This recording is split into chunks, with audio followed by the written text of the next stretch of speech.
नमस्कार, मैं सुनीता कथा मंथन में आज आपका स्वागत करती हूँ। कथा मंथन में आज सुनिए विशंबरनाथ शर्मा कौशिक जी की कहानी परिणाम। शाम के 7 बज चुके हैं। माघ मास की शिशिर समीर धनाढ्यों के ऊनी वस्त्रों को भेदकर उनके शरीर में कपकपी उत्पन्न कर रही है। ऐसे समय में एक अर्धवयस्क भिक्षुक फटे पुराने कपड़े पहने शरीर से कांपता हुआ चला जा रहा है। उसके बाईं ओर एक भोली झोली है, सिर पर कुछ लकड़ियां लदी हैं जिन्हें वह बाएं हाथ से साधे हुए है और दाहिने हाथ में एक सप्तवर्षीय बालिका का हाथ पकड़े हुए है। बालिका का एक फटा सलूका और एक पुरानी मैली धोती पहने हुए। बालिका धोती का पल्ला भली भांति शरीर में लपेटती हुई सिसकी भर कर बोली, बाबा आज बड़ा जाड़ा है। भिक्षुक ने कहा, हाँ आज हवा चल रही है, चलो जल्दी डेरे पर पहुंचकर तापे। उसी समय उधर से 2-3 पुरुष निकले जो ऊनी कपड़े पहने हुए थे। ये लोग हंसते खेलते जा रहे थे। बालिका ने उनकी ओर ध्यान पूर्वक देखकर अपने पिता से कहा, बाबा इनको जाड़ा नहीं लगता? पिता ने उत्तर दिया, ऊनी कपड़े पहने हैं, इन्हें जाड़ा क्या लगेगा? बालिका कुछ क्षण तक सोचती रही। उसकी जिसने कभी ऊनी कपड़े का सुख नहीं भोगा था, समझ में न आया कि ऊनी कपड़े किस प्रकार शीत को अपने पास नहीं आने देते। उसने फिर पूछा, बाबा क्या ऊनी कपड़ों में जाड़ा नहीं लगता? पिता ने उत्तर दिया, नहीं बेटा, ऊनी कपड़ों में जाड़ा नहीं लगता। बालिका ने फिर कुछ देर तक सोचा। कदाचित वह उस सुख की कल्पना करने की चेष्टा करती थी जो ऊनी कपड़े पहनने से मिलता है, परंतु कदाचित वह उसकी कल्पना नहीं कर सकी। इसलिए उसने पुनः कहा, बाबा जाड़ा तो जरूर लगता होगा। पिता ने बालिका की इस बात का कुछ उत्तर ना दिया। उसका ध्यान इस समय केवल इस बात पर लगा हुआ था कि किसी प्रकार शीघ्र डेरे पर पहुंचकर आग तापे। लगभग 20 मिनट तक चलने के पश्चात ये दोनों एक स्कूल के पास पहुंचे। उस स्कूल की 4 दीवारी बहुत ऊंची और लंबी थी। उसी 4 दीवारी के नीचे कुछ सिरकी तथा फूस के छप्पर और बांस छाए हुए थे। यही स्थान भिक्षुकों का डेरा था। इसी स्थान पर 10-12 भिक्षुकों ने जल तथा धूप से बचने के लिए यह प्रबंध कर लिया था। भिक्षुक के वहां पहुंचते ही 3-4 अन्य भिखारियों ने, जो आग जलाए हुए बैठे ताप रहे थे, कहा, आ गए भैया, आज बड़ी देर लगाई। भिक्षुक ने सिर की लकड़ियां भूमि पर पटक कर कहा, हाँ भैया, आज तो देर हो गई, दिन भर कुछ मिला नहीं, इसी मारे दौड़े दौड़े फिरते रहे। एक भिक्षुक ने पूछा, तो कहो कुछ मिला कि नहीं? भिक्षुक ने कहा, हाँ भैया, कुछ ना कुछ तो मिल ही गया। सेर भर आटा और थोड़ी दाल मिल गई, पेट भरने को बहुत है। एक अन्य भिखारी ने कहा, तो भैया तुम तो मजे में रहे, हमें तो आज आध सेर चने और 2 पैसे मिले हैं। एक तीसरा व्यक्ति बोला, भैया जो भाग का होता है वही तो मिलता है, न रत्ती भर अधिक न रत्ती भर कम।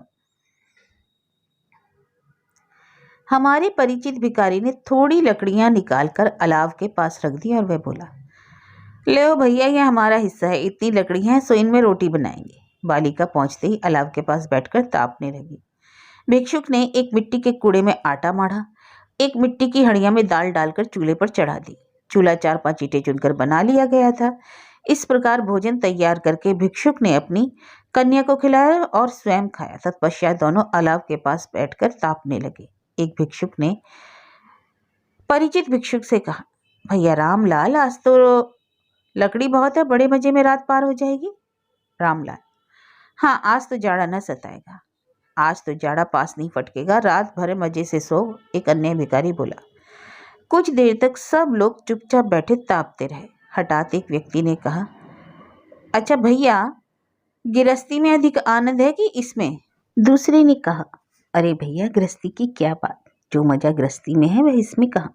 तीसरा बोल उठा, गृहस्थी ससुरी में क्या मजा, रात दिन खाली संशय संशय लगा रहता है, यह लाओ वह लाओ, आज छठी, आज पसनी, आज जनेऊ, आज ब्याह, यही लगा रहता है। इसमें क्या है, खाने भर को मांग लो, बस खा पी कर मजे से पैर फैलाकर सोए, ना किसी ससुरे का लेना ना किसी ससुरे को देना। चौथे ने कहा, हाँ भैया ठीक कहते हो, और एक बात तो देखो कि कोई बंधन नहीं, चाहो अभी विलायत को चल दो, गृहस्थी में तो आदमी को तेली का बैल बन जाता है, ना कहीं आ सके ना कहीं जा सके। जिस व्यक्ति ने गृहस्थी की प्रशंसा की थी वह बोला, एक मजा तो है, एक तकलीफ भी। अब आज ताबे भरे का लकड़ी मिल गई, इसी से वक्त ना मजे में है, जो लकड़ी ना होती तो हुलिया बिगड़ जाता, तब फिर गृहस्थी याद आती। गृहस्थी को कोई पंथ पा सकता है? हमें तुम्हें कोई पाता है, दुत्कार देता है, गाली दे देता है। अभी पानी बरसने लगे तो यही कहो कि एक कच्ची झोपड़ी तक होती तो अच्छा था। तीसरे व्यक्ति ने कहा, गृहस्थी में भी ससुरे सैकड़ों दुख दर्द लगे रहते हैं। राजा महाराजा लोगों की बात जाने तो गरीब आदमी को गृहस्थी में भी दुख है। हम तुम तो भीख मांग कर के भी पेट भर सकते हैं, पर गृहस्थ आदमी भूखों मरा करते हैं। गृहस्थी के पोषक ने कहा, भूखों मरते हैं वे जो मेहनत मजदूरी नहीं करते। चौथा व्यक्ति बोला, तो कोई भीख मांगते हो, जाओ मेहनत मजदूरी करो, गृहस्थी वाले बनो, काहे के लिए भीख मांगते हो? गृहस्थी के पक्षपाती ने कहा, भैया गृहस्थ श्रम का सुख भी बहुत भोगा, अब क्या करे, कोई आगे न पीछे, अपने पेट भरे को मांग खाते हैं। रामलाल की ओर संकेत करके बोला, इन्हें गृहस्थ राम बनना चाहिए, एक बिटिया है, उसे पालना पोसना है, ब्याह करना है।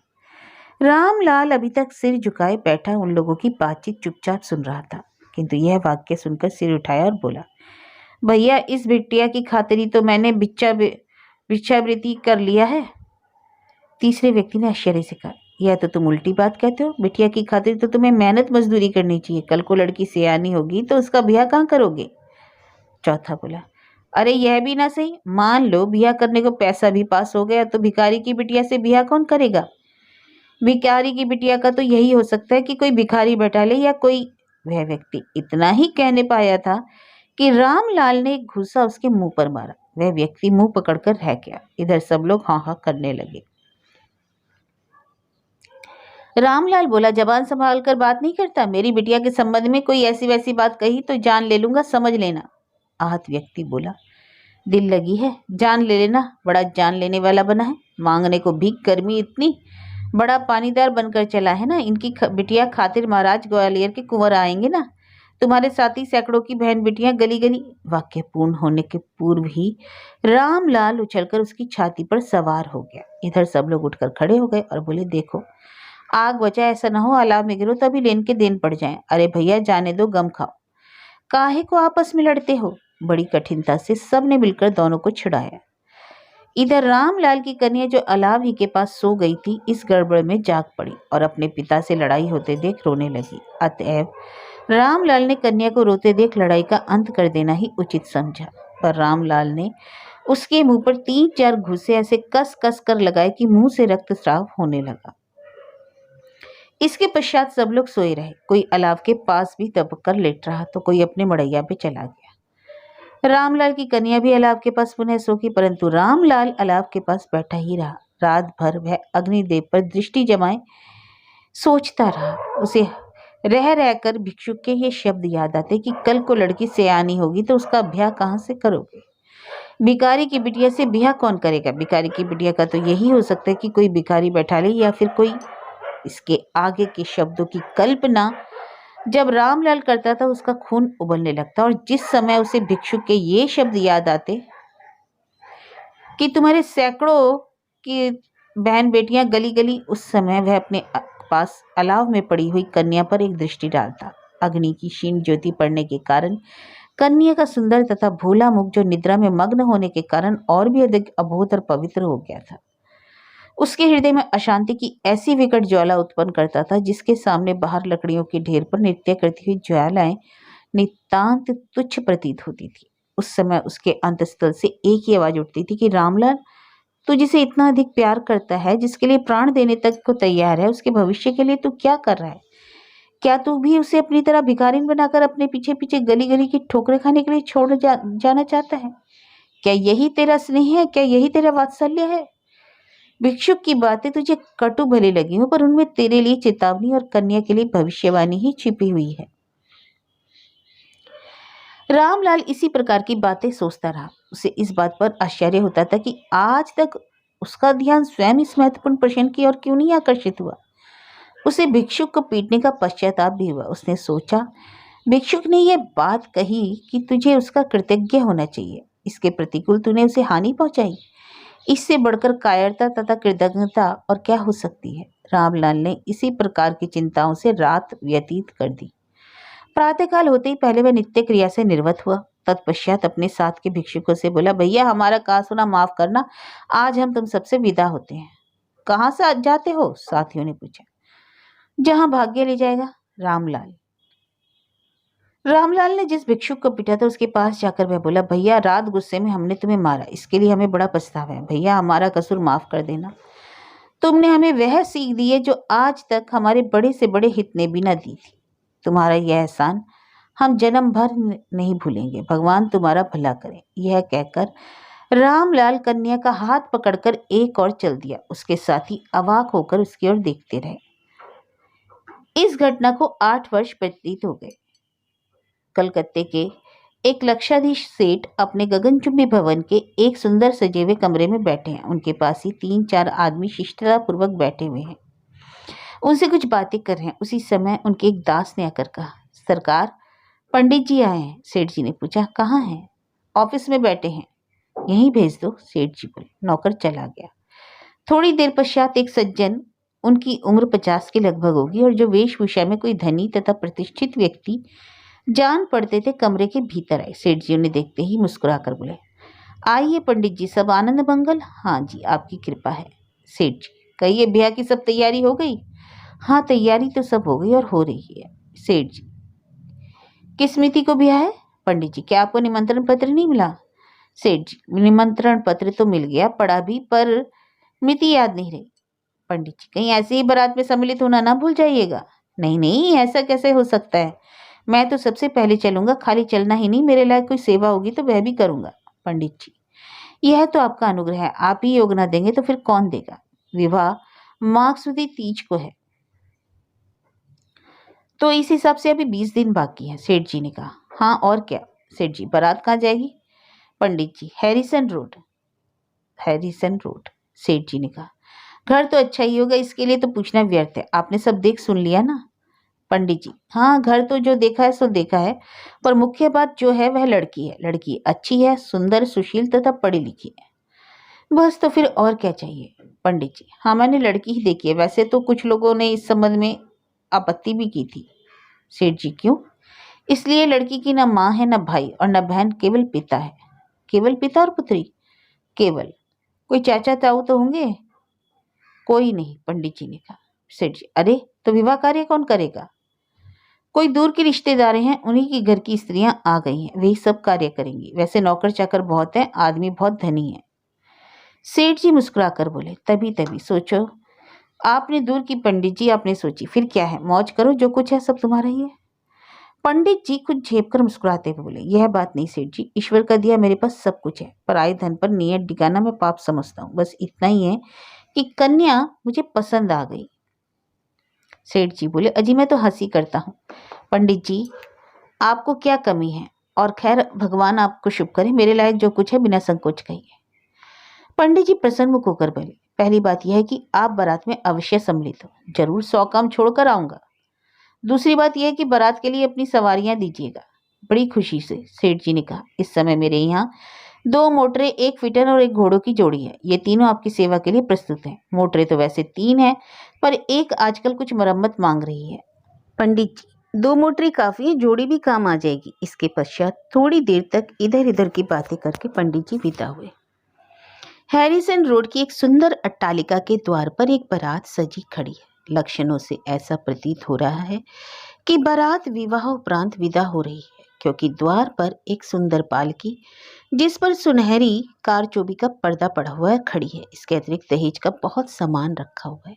अट्टालिका के भीतर एक सुसज्जित कमरे में एक षोडशी मूल्यवान और आंखों में चकाचौंध उत्पन्न कर देने वाले अलंकारों से लदी हुई नववधु वेश में एक वृद्ध के गले से लगी हुई बिलख बिलख कर रो रही है, और वृद्ध की आंखों से भी अश्रुधारा बह रही है। और यह वृद्ध कौन है, यह तो बताने की आवश्यकता नहीं है, क्योंकि यह है वृद्ध वही रामलाल, जिसे हम भिक्षुक के वेश में देख चुके हैं। आभूषणों से सुसज्जित षोडशी उसकी वही कन्या है जिसे एक अग्निकुंड के पास भूमि पर सोए हुए देखा था।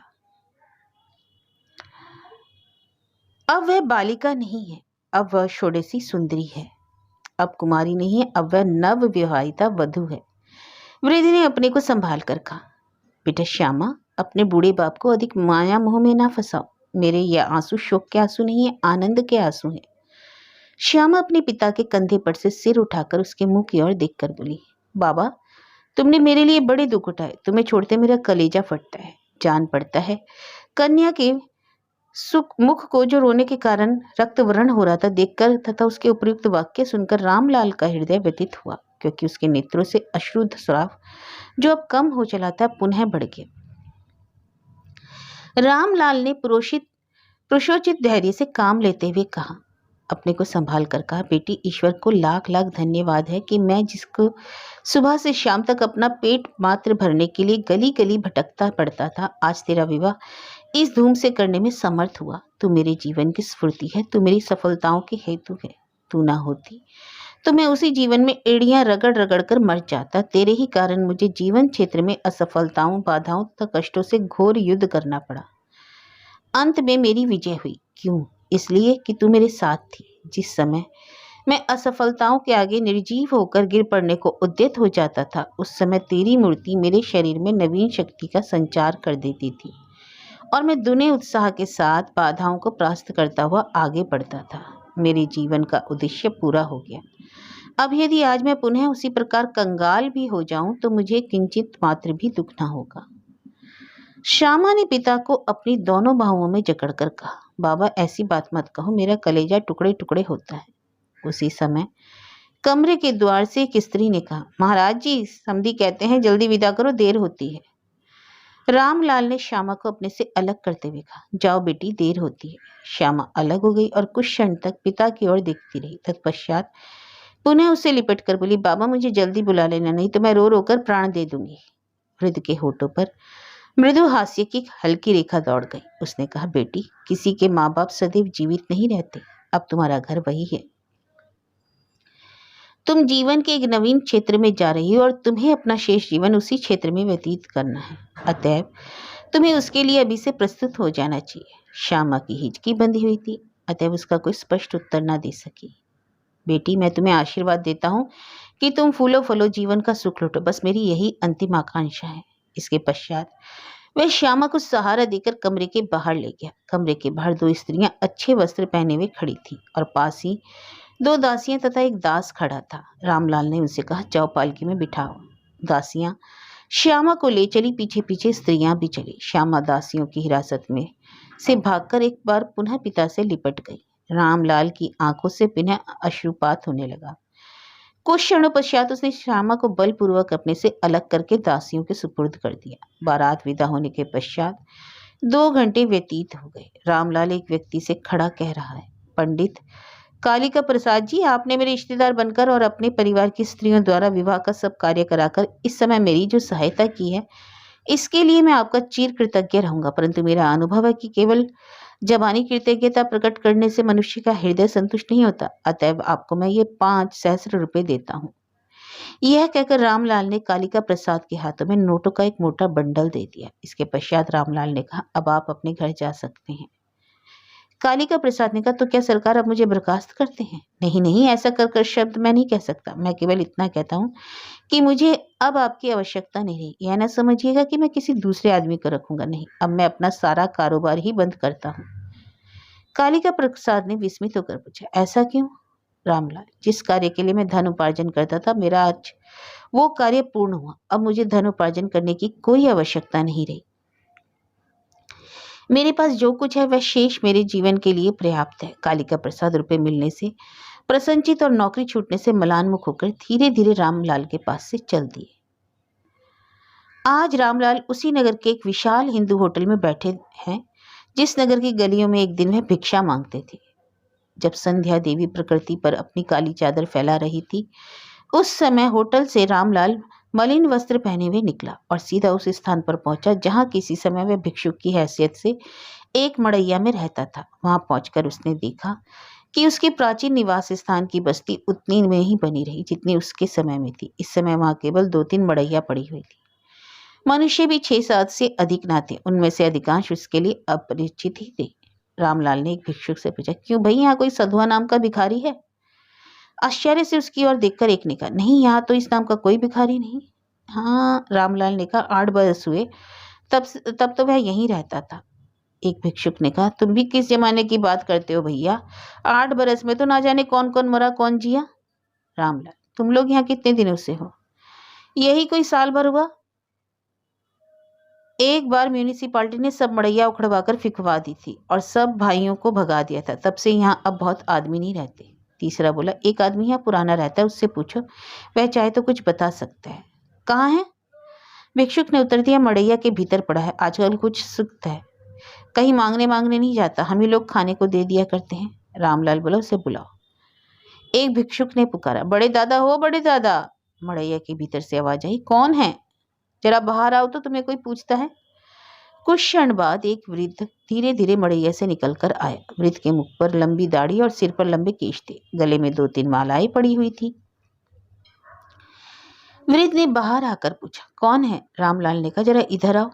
वृद्ध और आगे आया, बोला, क्या है? तुम सधुआ को जानते हो? रामलाल ने पूछा। वह वृद्ध चौंक पड़ा। उसने एक बार रामलाल को सिर से पैर तक देखा और बोला, सधुआ तो हमारा साथी रहा, उसे शरीर छोड़े साल भर हो गया। रामलाल ने पूछा, तुम रामलाल को जानते हो? वृद्ध ने पुनः रामलाल को सिर से पैर तक देखा, परंतु अंधकार के कारण पहचान न सका। अतः बोला, वह ससुर आज 8-9 बरस हुए कहीं चला गया, कौन जाने साला मरमरा गया, उसकी तो एक बिटिया भी थी। रामलाल के मुख पर मुस्कुराहट आ गई। उसने पूछा, भैया तुम्हारा नाम क्या है? हमारा नाम छेदी है। रामलाल चौंक पड़ा। यह छेदी वही व्यक्ति था जिसको रामलाल ने पीटा था। रामलाल ने कहा, भैया छेदी, जरा अलग आ जाओ तो तुमसे कुछ पूछें। वृद्ध छेदी कहता हुआ, पुलिस के आदमी हो क्या? रामलाल के पास आया। रामलाल उसे अलग ले गया और कुछ क्षण तक उससे धीरे धीरे बातें करता रहा। बीच में एक बार छेदी ने बहुत चौंककर रामलाल को सिर से पैर तक देखा और अंधकार को भेद कर अपनी दृष्टि द्वारा उसे पहचानने की चेष्टा की। थोड़ी देर पश्चात छेदी लौटा और अपने साथी वाले से बोला, भैया हम अभी थोड़ी देर में आते हैं। यह कहकर वह रामलाल के साथ हो लिया। रामलाल छेदी होटल के उसी कमरे में बैठे हुए हैं। रामलाल कह रहा था, भैया मैं तुम्हें अपनी कहानी कहाँ तक सुनाऊं, पर थोड़े में कुछ कहा जा सकता है, कहता हूँ। उस दिन रात को तुम्हारी बातें पहले तो मुझे बड़ी बुरी लगी, फिर मैंने गुस्से में तुम्हें पीटा, पर जब मैंने तुम्हारी बातों पर गौर किया तो मुझे मालूम हुआ कि जो कुछ तुमने कहा बिल्कुल ठीक है। मैं रात भर तुम्हारी बातों पर विचार करता रहा। उसका परिणाम यह हुआ कि मेरे हृदय में एक भयानक हलचल उत्पन्न हो गई। मैंने कसम खा ली कि जैसे बनेगा मैं धनोपार्जन करके छोड़ूंगा। तुम लोगों से विदा होकर मैं सीधा मजदूरों के अड्डे पर पहुंचा। भाग्यवश उसी दिन मुझे मजदूरी मिल गई। उस दिन शाम को जब मुझे मजदूरी के पैसे मिले तो उन्हें देखकर मुझे एक हार्दिक प्रसन्नता हुई। यदि भिक्षा में मुझे कोई उसका चौगना दे देता तो मैं उतना प्रसन्न न होता जितना उन पैसों को पाकर हुआ। जिस समय उन पैसों को देखकर मैं सोचता था कि ये मेरे परिश्रम के पैसे हैं, मेरी गाड़ी कमाई है, उस समय बड़ा ही संतोष होता था। खैर, मैं बराबर मजदूरी करता रहा। श्यामा भी मेरे साथ ही रहती। एक बड़ी इमारत बन रही थी, उसी में मैं काम करता था। जिनकी इमारत बन रही थी उन्होंने मेरी श्यामा पर दया करके मुझे उसी स्थान पर रोटी बना लेने और रात को पड़े रहने की आज्ञा दे दी। इससे बड़ी सुविधा हुई क्योंकि श्यामा को कहीं अकेली छोड़ नहीं सकता था और न मजदूरी पर प्रत्येक समय अपने साथ रख सकता था। इसी प्रकार 6 महीने बीत गए। 6 महीने में उनके यहाँ का काम समाप्त हो गया। तब फिर इधर उधर मजदूरी की तलाश करने लगा। 4-5 दिन तक बेकार रहने के पश्चात फिर मजदूरी लगी। 6 महीने उस काम में व्यतीत हो गए। साल भर से मैंने मजदूरी में खा पीकर 100 रुपए के लगभग बचा लिए। जिन दिनों में मजदूरी करता था उन दिनों मैंने सुना था कि कलकत्ते में लक्ष्मी का वास है, वहां जो जाता है खूब रुपया पैदा कर लेता है। अतएव जब 6 महीने पश्चात वहां से भी जवाब मिल गया तब मैं एकदम बिना सोचे समझे कलकत्ते चला गया। कलकत्ते पहुंचकर मुझे यह मालूम हो गया कि यहाँ लक्ष्मी का वास है, पर मेरे लिए वहां पेट पालना तक कठिन हो गया। 2 महीने लगातार बेकार घूमता रहा। जो रुपया कमाया था सब बैठे बैठे खा लिया। भीख ना मांगने की मैंने कसम खा ली थी और उन 2 महीने में से मुझे कितनी मानसिक वेदना हुई उसका तो वर्णन नहीं कर सकता। कभी कभी तो इतना निराश हो जाता था कि कहीं जी जाता कि आत्महत्या कर लो, परंतु अबोध श्यामा के मुख की ओर देखता था तो जीवन में एक निकट मोह उत्पन्न होता और हृदय में धारणा होती, चाहे जो कुछ हो मैं बिना धन कमाए किसी तरह न मानूंगा। उसी बेकारी की दशा में एक दिन सड़क पर से जा रहा था। श्यामा भी साथ थी। हठात एक बड़े मकान के सामने भीड़ जमा देखी। मैं मामला देखने के लिए वहां गया। पहुंचकर मालूम हुआ उस मकान में आग लगी हुई है। आग बुझाने का ख्याल उस समय तक नहीं आया था। मकान के 2 मंजिले पर एक खिड़की के सिर बाहर निकाले एक स्त्री चिल्ला रही थी। एक क्षण में मुझे लोगों से ज्ञात हुआ कि वह स्त्री आग के कारण ऊपर से नीचे नहीं आ सकती और न किसी अन्य मनुष्य का साहस होता था कि वह ऊपर जाकर उसकी सहायता करे। कुछ आदमी सीढ़ी लाओ चिल्ला रहे थे। लोग इतने घबराए हुए थे कि हदबुद्दी से हो रहे थे। ना जाने उस समय मुझ पर क्या भूत सवार हुआ कि मैं श्यामा को वहीं छोड़कर बिना अपने प्राणों का भय किए श्यामा के भविष्य के संबंध में सोचे एकदम मकान के भीतर घुस गया। ऊपर पहुंचकर मुझे मालूम हुआ कि आग इतनी भयंकर नहीं थी कि कोई ऊपर आ जा ना सके, पर लोग इतने घबराए हुए थे कि साहस ना पड़ता था। खैर मैं उस स्त्री को नीचे उतार लाया। इतनी ही देर में आग बुझाने का इंजन भी आ गया और आग तुरंत बुझा दी गई। सब शांत हो जाने पर मकान के मालिक ने मेरे हाथ में 100 रुपए देते हुए कहा, तुमने जो सहायता की उसका यह पुरस्कार है। मैं रुपए लेने ही वाला था कि मुझे एकदम नौकरी की बात याद आ गई। अतएव मैंने उनसे कहा, ये रुपए मेरे कितने दिन खाऊंगा, कृपया करके मुझे नौकरी दिलवा दे तो बड़ा पुण्य। पहले तो वो सुनकर विस्मित हुए, फिर कुछ सोचकर उन्होंने कहा, अच्छा। खैर मुझे उन्होंने 25 रुपए मासिक पर नौकर रख लिए। मैं उनके यहाँ 2 साल तक तकाजा वसूल करने का काम करता रहा। इस बीच मैंने मुड़िया में बही खाता लिखना सीख लिया और हिंदी भी पढ़ ली। 2 साल पश्चात उन्होंने मुझे मुनीमी का काम दे दिया और मेरा वेतन 100 रुपये मासिक कर दिया। इस प्रकार 2 साल और बीत गए। 2 साल बीत जाने पर मैंने एक दिन अपने मालिक पर यह इच्छा प्रकट की कि मैं अपना कोई रोजगार अलग करना चाहता हूँ। मेरे परिश्रम तथा ईमानदारी से वह मुझ पर इतने प्रसन्न थे कि उन्होंने मुझे 25,000 रुपये बिना सूद उधार दे दिए। मैंने उन रुपयों से एक छोटी सी मोजा बनियान इत्यादि की दुकान खोल ली। दुकान चल निकली। एक दिन मुझे सनक सवार हुई कि सट्टेबाजी भी करूं। बस फिर क्या था, सट्टेबाजी करने लगा और 1 वर्ष के भीतर ही मैंने 2 लाख रुपए कमा लिए। बस 2 लाख रुपए हो जाने से मैंने सट्टेबाजी एकदम छोड़ दी और ठेकेदारी करनी आरंभ कर दी। ठेकेदारी में भी साल भर में काफी रुपया पैदा किया। मैंने अपने स्वामी से 25,000 रुपए जो उधार लिए थे मैंने उन्हें लौटा दिए। यही मेरी संक्षिप्त कहानी है। इतना कहकर रामलाल चुप हो गया। छेदी कुछ क्षणों तक उसकी ओर देखता रहा, तत्पश्चात बोला, भाई रामलाल, तुम्हारी कथा बड़ी अचरज भरी है। आज तक ऐसा नहीं सुनने में आया। रामलाल, यद्यपि मुझे अपना पिछला जीवन एक भयानक सपने सा प्रतीत होता है, परंतु उसने जो प्रभाव मेरे हृदय पर छोड़ा वह इस जन्म में नहीं मिट सकता। भाई छेदी, मेरा यह अनुभव है कि लक्ष्यहीन मनुष्य संसार में कोई बड़ा काम नहीं कर सकता। जिनका लक्ष्य केवल पेट भरना, तन ढकना होता है, वे अपना जीवन पशु से तुल्य व्यतीत करते हैं। उनसे कभी कोई उल्लेखनीय कार्य नहीं हो सकता। जिनका कोई निश्चित लक्ष्य होता है और साथ ही दृढ़ प्रतिज्ञा होते हैं, वे संसार में कुछ कर जाते हैं। लक्ष्यहीन मनुष्य पशु की तरह जन्म लेते हैं और पशु की तरह ही जीवन व्यतीत करके मर जाते हैं। अच्छा, यह तो सब हुआ। अब तुम भिक्षावृत्ति छोड़ो और मेरे साथ कलकत्ते चलो। वहां मेरे यहाँ आराम से अपना शेष जीवन व्यतीत करो, क्योंकि मैं यह जानता हूँ कि मेरी इस उन्नति में तुम्हारा भी हाथ है। यदि तुम उस रात को मुझे खरी खोटी बातें ना सुनाते तो मैं आज इसी दशा में होता जिस दशा में तुम उस समय थे या इस समय हो। अतः मेरा कर्तव्य है कि मैंने जो कुछ कमाया है उसमें तुम्हें भी लाभ पहुंचाओ। छेदी की आंखों में कृतज्ञता के आंसू भराए। उसने रामलाल के चरणों की ओर सर झुकाया, पर रामलाल ने उसे बीच में ही रोककर कहा, छेदी, यह क्या? यद्यपि आज मेरे पास 3 लाख रुपए और मैं तुम्हारे लिए वही 8 वर्ष पहले वाला रामलाल हूँ। कुछ क्षण पश्चात रामलाल ने फिर कहा, मैंने एक और बात सोची है कि वह यह है कि भिक्षुकों का उद्धार करना।